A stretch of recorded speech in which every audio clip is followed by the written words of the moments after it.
अस्सलाम वालेकुम। मेरा नाम डॉक्टर अब्दुल्ला इशफाक है और आज हम बात करते हैं वेपिंग डिवाइस की।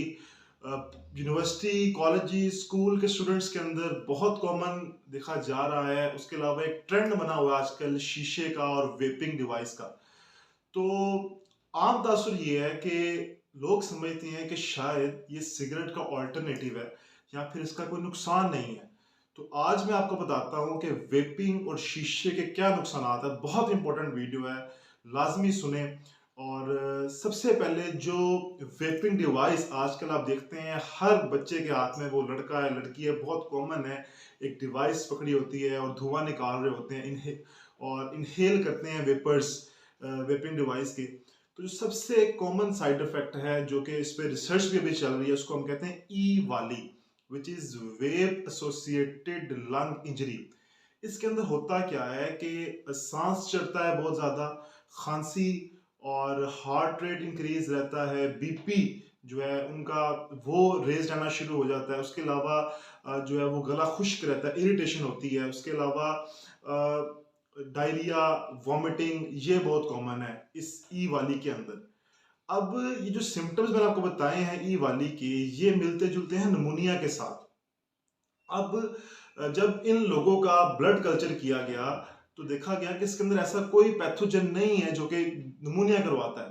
तो फिर ब्रोंको एल्वियोलर लवाज किया गया उन लोगों का जो ई वाली से मुतासिर हुए, और एक ब्रोंकोस्कोप जब उनके लंग्स में डाला गया तो देखा गया कि उनके लंग्स के अंदर विटामिन ई एसीटेट या फिर टेट्रा हाइड्रोकैनाबिनोल, ये केमिकल्स उनके लंग्स में पाए गए।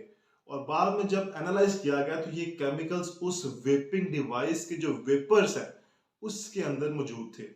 सो जो वेपिंग डिवाइस के वेपर्स हैं उनके अंदर विटामिन ई एसीटेट, टेट्रा हाइड्रोकैनाबिनोल या फिर प्रोपाइलीन ग्लिसरॉल, इसी तरह नुकसानदेह मेटल्स, आर्सेनिक, क्रोमियम पाए जाते हैं, जो कि फिर आप जब उसको इनहेल करते हैं और आपके फेफड़ों में जाके वो नुकसान पहुंचाते हैं। आप देख रहे होंगे स्क्रीन के ऊपर नॉर्मल लंग कैसे हैं और जो एक शख्स वेप करता है उसके लंग्स किस तरह के हैं।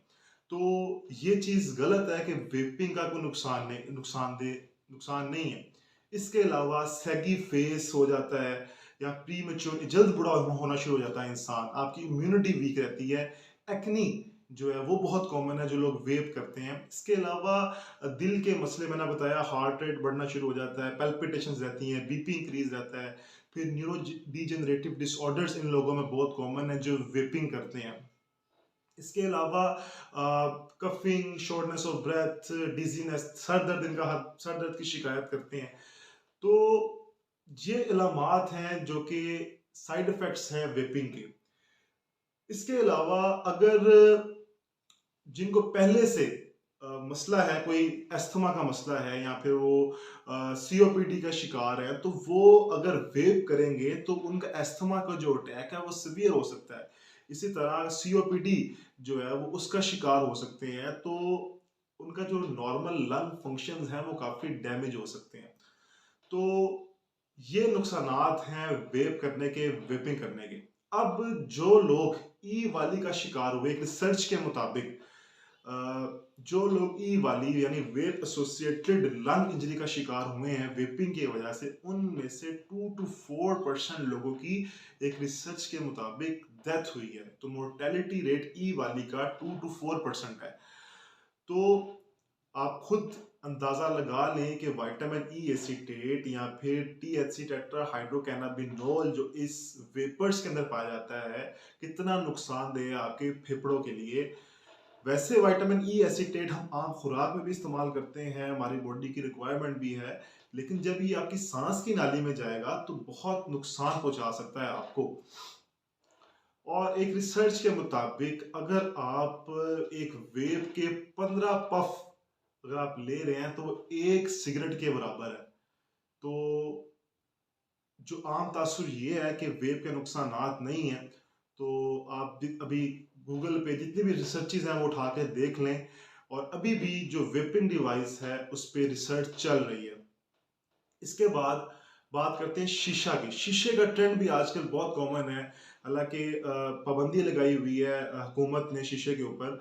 तो अब इसके भी डिफरेंट फ्लेवर्स हैं और जो शीशे का स्मोक है, जो धुआँ है, वो भी बहुत नुकसानदेह है। इसके अंदर कार्बन मोनोऑक्साइड, निकोटीन, कोल, टार इस तरह की चीज़ें और उसके अलावा क्रोमियम, आर्सेनिक ये बहुत नुकसानदेह है और ये सारे कार्सिनोजेन्स हैं जो कि कैंसर कॉज़ करवा सकते हैं। तो मैंने जो वेप के नुकसान बताए, वो तो सब इसमें भी हो सकते हैं शीशा पीने की वजह से, लेकिन जो शीशे का एक और नुकसान ये क्या है, इसके अंदर कैंसर कॉजिंग एजेंट्स भी पाए जाते हैं जो कि ओरल कैंसर। जब आप एक शीशे का जो एक पाइप है वो एक इस्तेमाल कर रहा है, वही बाद में दूसरा अपने मुंह के अंदर उसको इस्तेमाल कर रहा होता है डाल के, तो वो भी बहुत नुकसानदेह है। सारे जर्म्स जो है वो फैलते हैं। इसी तरह ओरल कैंसर, लंग कैंसर, इसके बहुत चांस है। इसी तरह निकोटीन एडिक्शन जो है वो वेपिंग के अंदर भी बहुत कॉमन है, बहुत उसका बड़ा साइड इफेक्ट है, जो आपको बार बार तलब होती है बार बार वेप करने की या शीशा पीने की, उसको हम कहते हैं निकोटीन एडिक्शन।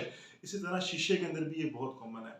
और अगर आप एक रिसर्च के मुताबिक अगर आप 1 से 1.5 घंटा शीशे का स्मोक इनहेल कर रहे हैं, शीशा पी रहे हैं, तो वो 100 सिगरेट्स के स्मोक के बराबर है।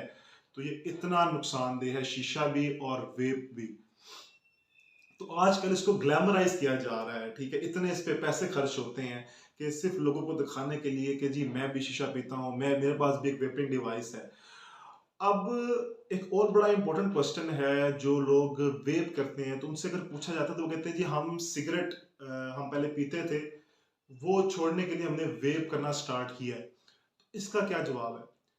नो डाउट कि सिगरेट के सबसे ज्यादा नुकसानात हैं जो कि शीशे और वेप से ज्यादा, लेकिन अगर आपने सिगरेट छोड़ना है तो उसका हल ये नहीं है कि आप वेप या फिर शीशा पीना शुरू कर दें।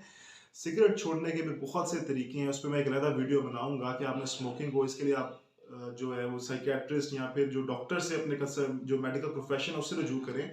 बहुत सी मेडिसिन हैं जिससे आप ये चीज़ आप उसको कवर अप कर सकते हैं।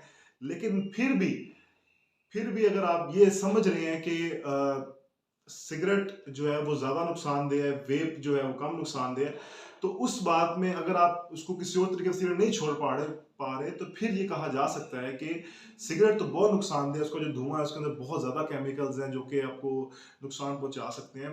तो वेप जो है या शीशा जो है वो सिगरेट की निस्बत कम नुकसानदेह है, लेकिन ये नहीं है कि आपने अगर सिगरेट छोड़ना है तो उसके लिए आप वेप या फिर शीशे का इस्तेमाल करें। बाकी मेडिकल प्रोफेशन से रजू करें तो कि आप कैसे इस चीज़ से बच सकते हैं। तो एक छोटी सी अवेयरनेस वीडियो थी। खुदारा अपनी सेहत का ख्याल रखें और वेपिंग डिवाइस और शीशे को अवॉइड करें, बहुत ट्रेंड है आजकल। हाजिर होते हैं नेक्स्ट वीडियो में, नेक्स्ट अवेयरनेस वीडियो मैसेज के साथ। इजाज़त दें। अल्लाह हाफिज़।